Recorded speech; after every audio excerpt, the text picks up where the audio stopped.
अस्सलाम वालेकुम नाज़रीन, मैं हूँ हुरैन फातिमा और आप देख रहे हैं हिमायती न्यूज HD चैनल। नजर डालते हैं आज की अहम खबर पर।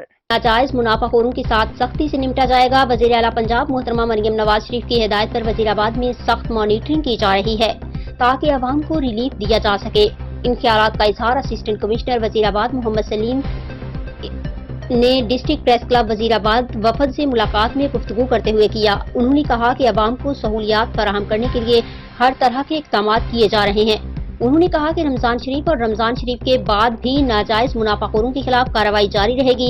इस मौका पर डिस्ट्रिक्ट प्रेस क्लब के general secretary Mohammad Naeem Bhatt, finance secretary Qamar Zaman Sandhu, Rana Mohammad Arif, Mohammad Ishfaq Silharia, Malik Sikandar और नईम अशरफ से मुलाकात के दौरान कहा।